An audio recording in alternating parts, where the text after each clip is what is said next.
Yan, hi and good day everyone. Welcome po sa ating channel. Munting aral, munting kaalaman, pero makapagbibigay ito ng tulong sa inyong tahanan at sa inyong pamumuhay. No? Ano ba ito? Gagawa tayo ng isang blessed bowl. Actually, na-miss ko to eh. 2 to 3 days, bigla na lang dinownload sa akin para ba akong kinalabit o pinitik. Uy, gawa ka ng ganito. Ito yung mga bagay-bagay na ilalagay mo dun sa bowl, sabi sa akin gano'n. Okay, pinakinggan ko lang kung ano yung spirit guide, ano yung mensahe sa akin na mga tumutulong na spiritual. So, kung bago ka rito sa akin YouTube channel, yan, i-subscribe mo na, i-like mo na, i-share mo na rin ito. And enjoyin mo yung panonood sa akin at pakikinig mo sa akin. May maiba pa tong mga kwento itong YouTube channel na ito. Actually, maraming aral o maraming mapupulutang kaalaman kahit papaano na mapapakinabangan nyo. And welcome na welcome po kayo. First advice, gawin mo to ng buong may pananalig ka, na may positibong pananaw, na may paniniwala na tatanggap ka ng grasya ng Diyos. And ginagawa to para i-remind ka sa sarili mo, sa sarili mong tahanan, na may darating na laging na swerte o yung blessing na mga unexpected things, no? Kasi isa sa mga magic word na lagi kong sinasabi, yung mga nahingi ng tulong sa akin patungkol sa mga pampaswerte o pampagaan ng buhay o pang-cleanse ng bahay. Lagi kong sinasabi na isa sa magic word ko na ginagamit ay yung sinasabi ko, God will provide. Totoo naman kasi, hindi kanya pababayaan. And itong mga bagay na itong ating ipapakita ngayon na blessed bowl, parang bonus na lang to, na parang dagdag lakas, dagdag na positibong enerhiya sa inyong tahanan. At the same time, kine-cleanse na rin niya yung tahanan niyo. At yun ang ating ituturo ngayong gabi o ngayong araw na ito. Yan, kung saan man panig kayo ng mundo. Yan. Magandang isang mapagpahalang araw muna po sa inyo lahat. Yan. Nahaba ng introduction ni Brober, pero ganun pa man, as I said, enjoyin ninyo yung usaping ito, itong kwentuhan na ito, that at the end of the day, sasabihin mo, okay, wala nang masamang hatid to, maniniwala ako, hindi. Pero wag mo tong gagawin kung against to sa iyong will, against to sa iyong paniniwala. Manatili ka kung ano yung sinimulan mong paniniwala or ano man yung ginagawa mo, manatili ka dyan. At respeto rin naman ang binibigay ko sa iyo, pabalik sa iyo. At ayun, again, sa mga followers, sa mga nakikinig lagi kay Brober, sa mga advices, maraming salamat po sa inyo sa mga nagmamahal kay Brober. So again, uunahin ko munang ipakita sa inyo yung mga gamit, no? At hindi kayo mahihirapan kasi para tong budget meal, na blessed bowl. Bakit tinawag na parang budget meal? Kasi ang daming gumagawa na itong blessed bowl na may mga bilang pa sila, no? And with all those people na gumagawa nito, ayan, with all my respect sa inyo lahat, yan. Sa akin kasi, ano lang yung pinaka-essential o yung pinaka-importanting bagay that makes sense na kinukuha or nag-gain ng isang bahay o ng isang tao o ng isang spiritual dun sa nakalagay na bal, yun ang pinaka-importante. Kumbaga present yung estudyante mo or yung sa klase mo, parang ganun yun eh. Parang, ay, si egg present o si ganito present, si bigas present, parang ganyan. Yung as much as possible, madali siyang maintindihan at maiksi, kumbaga, madaling sundan at hindi mo kailangan magpakagastos, in short. Kaya tinawag siyang parang budget meal na blessed bowl or parang gano'n. O, di ba? Kumbaga nakatipid ka na, nakapag-anyaya ka pa ng swerte mo sa buhay. At siyempre, ano man itong mapapanood nyo ngayon dito, ina-assure ko naman sa inyo, at the end, ikaw ang magbe-benepisyo, hindi ibang tao. Kung paniniwalaan mo to ng full-heartedly, and at the same time, ginagawa mo to kasi nandun yung point ng hope mo, yung positivity mo, na you're about to receive this coming 2026 na pa-blessing ni Lord. And maganda itong ginagawa bago pumasok ang December or habang maghahati yung taon na meron ka ng ganito sa bahay. And yun, ah, i-guide ko po kayo step by step kung paano siya ginagawa ang Blessed Bowl. And ito ay made by Brover. Ayan. Gawang sarili ni Brover ito. And ang mga nanditong ingredients o yung mga kasangkapan dito na ay talagang natural na kumbaga makikita mo kagad sa iyong tahanan. And again, simulan natin to ang Blessed Bowl ni Brover. Ayan. Okay guys, eto na. Ito na yung hinihintay natin. Hindi na natin ito patatagalin. Straight to the point tayo kung bakit may ganito kang mga kagamitan na kailangan mong ma-provide pag ginawa mo ang Blessed Bowl ni Brover. Unang-una, syempre, isang glass na lagayan o isang bowl na lagayan. Kailangan po yung babasagin at hindi po plastic ha. Gamitin niyo po to kasi maganda siyang tignan. Hindi lang siya magandang tignan kasi mas maganda kasi kung nakaganito po siya. Mas presentable po kahit papaano. At the same time, alam niyo pong matibay-tibay po siya. And syempre, kaya siya glass at hindi siya plastic, para sa akin, mas appropriate to. Okay guys? Unang-una, lagayan. Lagayan. Okay? Then, optional naman ang pagkakaroon ng kandila. Gamitin mo yung kandila nito at ang pamamaraan ng kandila ay related naman sa pagdadasal. Ayan. Pag nagdasal ka, nag-intention ka, syempre yung ano man yung intention mo, kailangan mo sabihin to na maayos, kung para saan yung ginagawa mo, at kung ano yung gusto mong mangyari. Yan. At kapag tapos mo magdasal, pwede mo naman itong patayin. Not necessarily kailangan mo ubusin tong kandilang ito. Pwede kang gumamit na kulay na puti, kulay green, o kulay pula. Yan yung mga pagpipilian mo na kandilang kulay. Yan, malaking bagay ang kandila sa ganitong proseso kasi siya yung nagiging daan para yung panalangin mo, kumbaga siya yung nagiging koneksyon sa spiritual na panalangin patungo sa itaas. Yan. At the same time, yung apoy niya ay liwanag ng kabanalan or yan yung representation ng lights. Kumbaga ang lights is a part of sa kumaga yan ay pagbabasbas, liwanag at proteksyon na galing sa itaas. Yan po yun. At syempre, sasamahan mo ng taimtim na panalangin at magandang intensyon na magandang hangarin. Yan po ang purpose ng kandilang ito. Again, pwede kang gumamit ng green, ng puti, o ng pula. Okay. Another option na pwede mong gawin, kung wala kang kandila, pwede kang gumamit ng ganito. Okay, or kaya yung stick na ganito, no? Yung incense stick na tinatawag. Yun din, the same thing, yung pula gamitin mo o yung kulay green. Yan, maganda gamitin ito. O kaya yung ganito. Okay? Yan, pwede mo yan gamitin yan. Optional po yan. Then, ano pa kailangan mong gawin? Kailangan mo syempre ng itlog. Yan. Bakit itlog? Yes. Kasi ang itlog sa mundo ng spiritual ay ito ay senyales ng buhay. Okay? Usually, di ba, pag nababati or may nangyayari hindi maganda pang spiritual sa iyo, usually ang hinihingi nila itlog, and ito yung parang senyales ng panibagong buhay. Ayun ang napaka-relevant na rason kung bakit itlog ang nilalagay sa mga blessed bowl. It's a sign of new life, it's a sign of blessing from the Lord, and for me, napaka-pure nito. So, yung purity ng kakaroon ng itlog sa isang blessed bowl is mahalaga po. So, yan ang ilalagay ko natin mamaya. Then, ano pa na pwede natin ilagay? Mag-prepare din po kayo ng lemon. Yan. Bakit po lemon? It's a signs of protection. Yan. Pinoprotektahan niya yung ginagawa mo. Kumbaga ito, parang tahanan mo yan, yung bowl. And ito yung lemon, siya naman yung nagko-cover up o nagsishielding sa mga negativity spirit. Mostly, kahit hindi mo to biyakin, okay lang. O kung bibiyakin mo siya, ilagay mo sa ibabaw.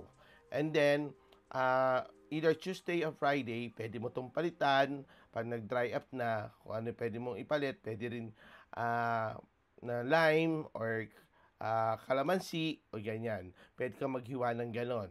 And yun ay signs ng protection sa iyong tahanan at sa ginagawa mo. As I said, needed mong paniwalaan ang lahat ng ito na walang pagdududa. Okay? Ano pa kailangan mo? Any coins, yan. Ilang coins, yan. Yan, coins. Ilang coins ang kailangan mo? Pwede kang maglagay ng coins na hanggang 8 o kaya 12. O bakit 8 o 8? Kasi infinity, continuous blessing. Ayun yon. O bakit 12 ang kailangan mo ng coins? Kasi sa isang taon, meron tayong 12 months. Okay? So, yun yung mga ganong count. Pwede siya kahit anong currency o type ng pera kung nasa ibang bansa ka. Basta't maglagay ka ng coins, ang importante yung bilang ng coins ay 8 o kaya 12. Okay? Then, ano pa yung susunod?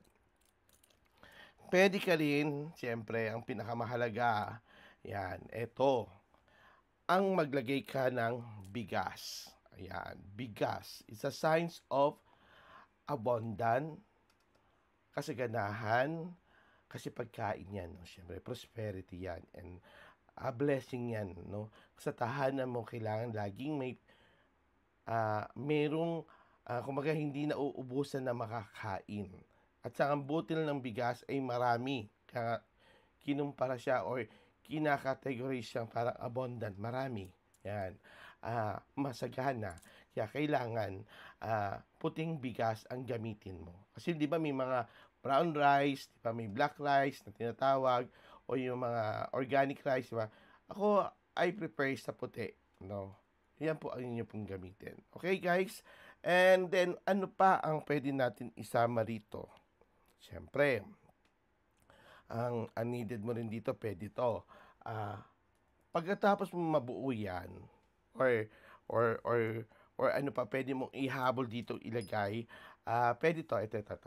Saglit lang. Ito, pwede kang kumuha ng ganito. Yan.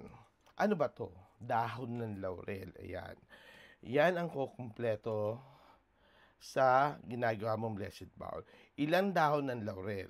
Kailangan mong kumuha ng 12 pieces ng dahon ng laurel. So, 12. Bakit 12? Kasi 12 months per year tayo. Ano purpose nito? Ayan. Ano daw purpose nito ng dahon ng laurel? Ito, ang gagamitin mo, gada isang buwan, o kumbaga gada buwan, kukuha ka ng dahon ng laurel, dadasalan mo to ng iyong personal na intention, and syempre, yung panalangin mo na I believe in God, or Father, Hail Mary, o 3 Hail Mary, bago mo siya sindihan. Basta 12 dahon ng laurel ang kakailanganin mo, representation ng gada buwan ng isang taon. 12 pieces ang kakailanganin mo. Kailangan po ba na maayos yung dahon ng laurel, yung walang sira or what? For me, it doesn't matter kung may butas siya, may ganyan siya. Eh, natural ano yan eh. Yan yung characteristic ng laurel eh, di ba? Basta whatever it is, 12 ang kukunin mong ganito. So, ilan na to? 3, 4, 5, 6, 7, 8, 9. Kulang pa tayo, 9 pa lang yon. So, kulang pa tayo ng 3. So, needed natin ng 3 piraso pa. So, guys, kuha pa tayo ng 3 piraso. Yan, 10, 11, and 12. Ayan, 12 pieces. Kailangan may 12 pieces ka ng dahon ng laurel para magamit mo siya gada pagsapit ng panibagong every month. Now, kailan, anong araw pwede mo itong gawin? You can do it either Tuesday or Friday. Yan. Malakas ang enerhiya ng araw na yan. Okay? So, ano yung first step? Ano yung first step dito? Yan ang inyong susundan sa next video na ito. Now, ito po yung continuation natin. Ito yung next video na sinasabi ko. Ito yung karuktong ng video na ito. Una, kailangan malinis yung bowl na gagamitin nyo na dapat hindi siya plastic, dapat glass siya, no? Kumbaga, babasagin. Kahit hindi siya transparent, pwede. So, eto, make sure na malinis yung inyong lagayan. Okay? Tandaan ng, kumbaga, pagbibigay mo ng magandang simula, and paniwalaan mo to with all your heart, and na magiging effective siya and makakatulong to sa'yo. Next, ano kasunod? Na kung natatandaan nyo kanina, may 8 coins akong prepare o 12 coins. Kahit kung anong bansa ka pwede mong gumamit. Ilatag mo lamang tong coins na ito dun sa bowl. Ayan. Not necessary na kung paanong posisyon, no. Ang mahalaga, nakalatag po siya. Yan, nakalatag na siya ng ganyan. Okay, after that, ano kasunod? Okay, diyan papasok, diyan natin ang ilalagay naman natin ngayon ay etong bigas. Okay, bigas ang ilalagay natin diyan. Okay, guys. So, ilalagay natin sa ang bigas, no? Dahan-dahan, make it sure na wala siyang tapon habang nilalagay nyo. Huwag kayong magmamadali sa pagsalin. Kasi ang sinasalin nyo, yung grasya na naniniwala ka na magiging masagana ang buong taon mo ng 2026, no? At may proteksyon na mangyayari mula sa itaas. Make sure din na walang matitira doon sa pinanggalingan niya. Okay? Then, ayusin nyo kaagad. Ayusin nyo kaagad yung pagkakalagay ninyo. No? Ilagay nyo siya na, ipatag nyo po siya ng ganyan. Okay, mahalaga po yan. Ang pagpapatag po ng bigas, pag-aayos ng bigas ay tanda ng pagkakaroon ng maayos at payapa o yung calmness. Kumbaga, pag tinignan mo siya, okay siya. Okay? Yan. Kung may tumapon, make sure na maibabalik mo yan at walang nakakalat sa labas. Okay? Next, ano kasunod niyan? Pwede mo nang ilagay yung 12 dahon ng laurel. Okay. Itusok mo lang yan, kahit anong posisyon pwede. Basta itusok mo siya, tanda yan, na yan ay meron kang 12 months sa isang taon. Hindi kailangan na perpekto yung dahon ng laurel mo or what, kahit may butas yan, hindi yan nagmamatter. Basta meron siyang 12. Bilangin mo mabuti, ha. So, 1, 2, 3, 4, 5, 6, 7, 8, 9, 10, 11, and 12. Di bali magkapatong-patong siya. Ang importante ay yung bilang niya eksakto. Huwag mong hahayaan magkulang dahil yung buwan na yon dapat kompleto. 12 months. So, nakaganyan na siya, no? Kahit nagkakapatong-patong siya o whatever it is, okay lang yan. And then, bakit mo to gagawin? Yun ang tanong. As I said kanina, kunya, tumungtong ang 2026 January, kukuha ka ng isang dahon ng laurel, sisindihan mo to, ipapaikot mo to sa sarili mo, hintayin mo to na umusok ka, by the way. Sindihan mo, mag-aapoy yan. And then, uusok na yan. Ipaikot mo to sa sarili mo and then sa kabahay mo, buong bahay mo. Ipaikot mo to. Tanda ng pagbibigay mo ng proteksyon at mag-intention ka ng intention mo, palabasin mo yung mga hindi magagandang enerhiya sa kabahayan mo. Kung spiritual man yan o masamang orasyon, palabasin mo sa pamamagitan ng dahon ng laurel. Okay? Makakatulong yan sa katawan lupa mo at spiritual mo at sa yung kabahayan mo, more in positivity lagi. Okay? Ano kasunod? Tatanda mo, every month mo gagawin yun. Gada buwan. Anong araw? Tuesday and Friday. Ayan. Next, ano kailangan pang ilagay? Yung purity o yung tanda ng panibagong buhay. Yung itlog. Kahit itayo mo ng ganyan, okay lang. O higa mo, okay lang. Okay? O sige, tayo natin ng ganyan. At least nandyan siya na nilagay mo. Next, ano kasunod? O, diba walang kahirap-hirap? O, next mo, yung lemon. Tanda rin ng proteksyon. Ngayon, kung gusto mo hiwain yan sa gitna, pwede hatiin mo. Okay? Yung kalahati, kung gusto mo, lagay mo sa rep, lagay mo para ma-preserve. And then, every Tuesday or Friday, pwede mo siyang palitan sa tingin mo na masyado na siyang dry. Bakit? Anong purpose nitong lemon na ito? hinihigop niya yung negativity sa paligid mo. Kasi usually kasi 'di ba normal na ang nangyayari sa isang bahay, laging may pagtatalo, may sigawan, pag-aaway, ganyan. Hindi nawawala 'yan eh. So, better na may ganito ka. 'Yun ang purpose niya. Yung mga negativity, hindi nagma-marking o hindi siya nadidikit kung saan-saan. Hinihigop niya. At paniwalaan mo 'yon. Lagyan mo 'to, hatiin mo 'yan, and then ipatong mo sa ibabaw ng bigas. In addition, kung gusto mo lang, pwede mo rin lagyan ng asin sa ibabaw. Uy, naku, maalat yun. Baka maging maalat ang buhay namin. No. Ang salt, representation sagrado yan. Kumbaga, kahit nasa Biblia rin yan. With all my respect, no? Lagyan mo ng asin sa ibabaw, pwede rin. O kaya, bago mo ilagay yung lemon dito, pwede mo siyang pahiran ng asin na kung ayaw mo siyang biyakin. Okay, pero siyempre, hindi naman magtatagal to ng 12 months na hindi masisira o hindi siya mabubulok. Wonders na yun pag hindi siya nasira ng buong isang taon na hindi siya nabulok. Diba? Wonders yun kung tutuusin. So, if ever nabibiyakin mo siya, lagyan mo siya ng asin. Kung hindi, pahiram mo siya ng asin. Itong lemon. And ano pa yung kasunod? Ito yung sinasabi ko kanina. O, diba? Maglalagay ka na ng kandila dito sa gitna. Okay, yan. Make sure na sasayad siya dun sa pinakababa, yung pinaka-ground. Bakit? Remember, di ba may nilagay tayong coins sa ilalim? O magandang ano yun. May connection ka sa hinihingi mong tulong na pangpinansyal. By the way, hindi pong masama na humingi sa Panginoon ng tulong na pangpinansyal. Huwag tayo maging ipokrita na hindi natin kailangan ang tulong na pangpinansyal. Okay?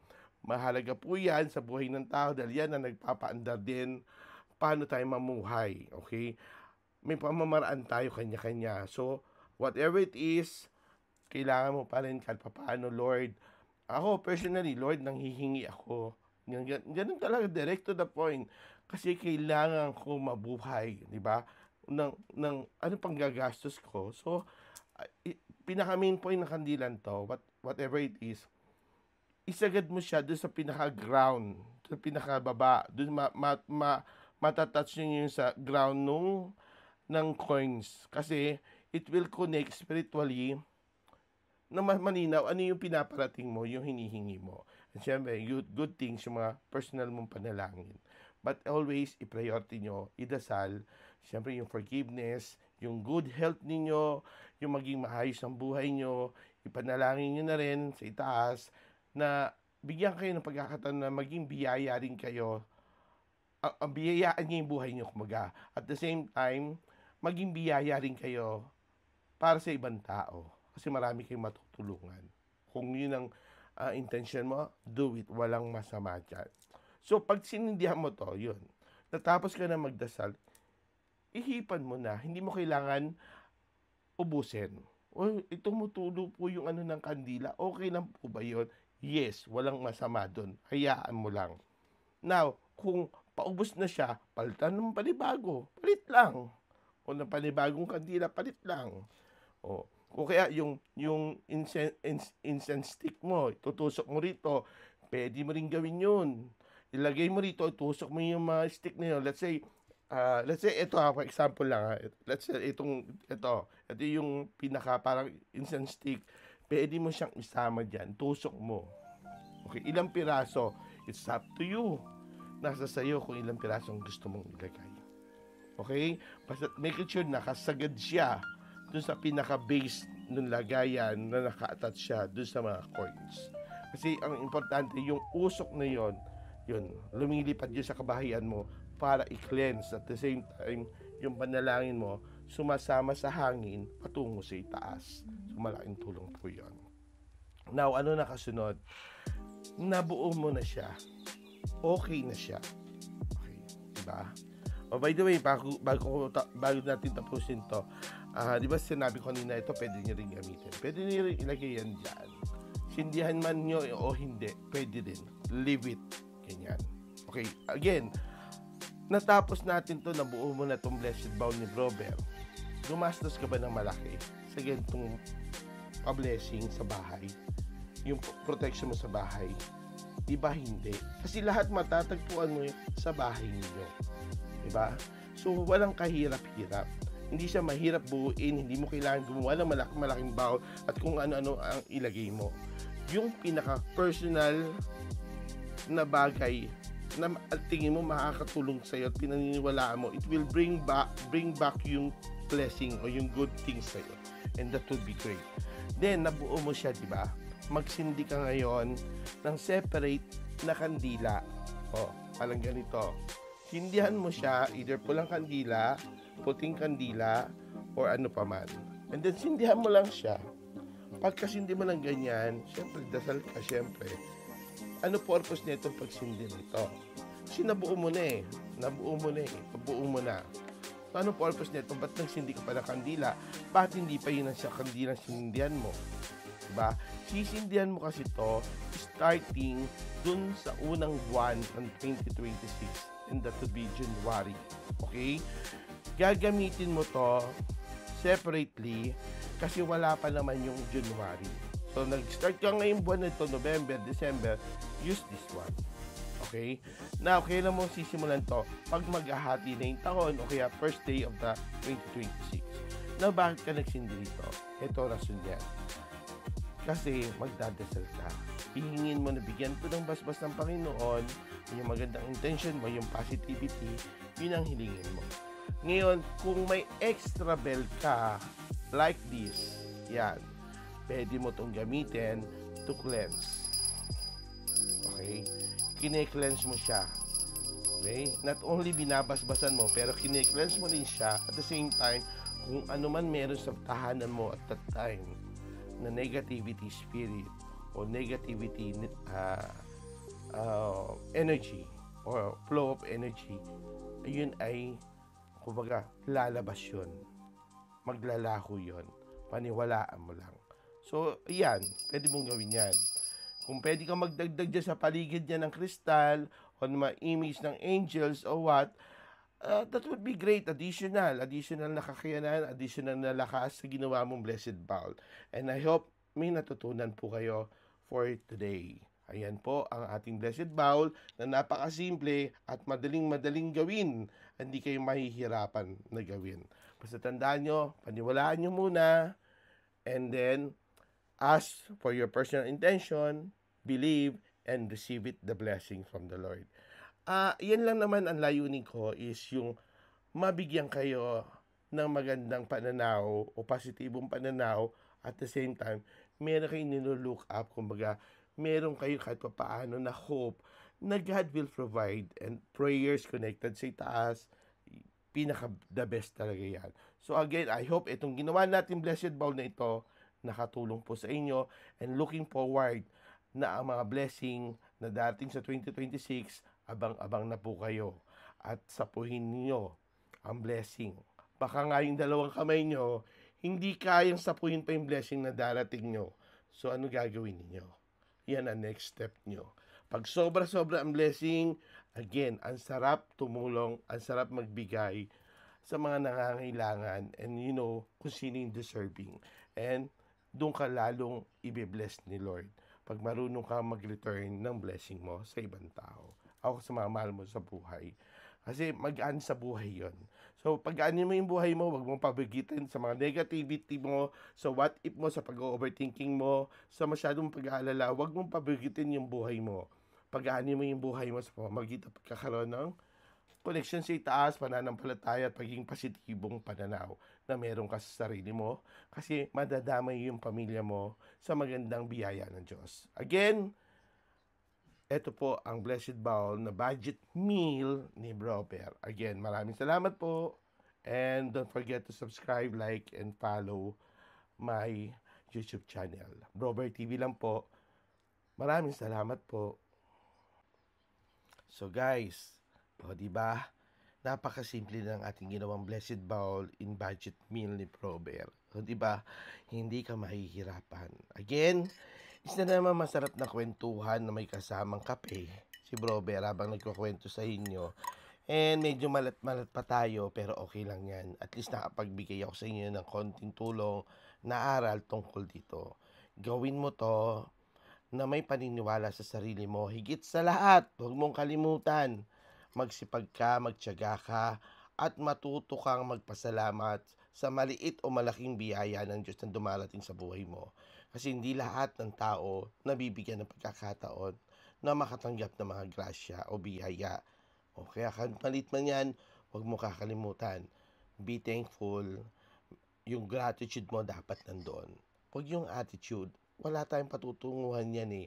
Kung ma-attitude ang pag-uugali mo, mas maganda yung may gratitude ka na sa Panginoon. Na pagkakaroon mo ng kababaan ng loob, diyan mapupukaw ang puso ng Panginoon natin. So, walang masama kung gagawin mo at paniniwalaan mo to. Okay guys? And ito'y tulong na dagdag na lakas, positibong enerhiya, at syempre, as I said, huwag mong kalimutan na magsipag. Okay? At ayusin mo yung sarili mo. Okay? Kahit wala kang trabaho, ano pa man, meron kang diskarte at maayos kang makitungo, maayos ang pag-uugali mo, may darating na blessing sa'yo. Kasi kahit may ganyan ka, wala ka namang ginagawa sa buhay mo, naghihintay ka lang. Parang ganon. Huwag ganon. Okay? Tatandaan, ang kasabihan na ito, lagi itong pinapaalala natin sa lahat, no? At lagi natin nadidinig. Okay? Ang tao, kailangan kumilos. Okay? Kailangan magsipag para mabiyayaan. Kasi, itong kasabihan na ito mahalaga. May aral na tunay ito. Dahil ang Diyos nasa kanyang awa, pero ang gawa dapat nasa tao. Okay guys, again, ito lang si Brober. Nag-iiwan po sa inyo ng positibong pananaw at patuloy po kayong biyayaan ng Diyos. And keep follow, share, and like. Brober TV po, lagi niyo pong abangan. And meron po tayong Spotify podcast, Walking to the Light. May mga kwento tayo doon. You can visit that in podcast Spotify, Walking to the Light by Brober. Maraming salamat po ulit. Isang mapagpalang biyaya mula sa Diyos. Bye-bye!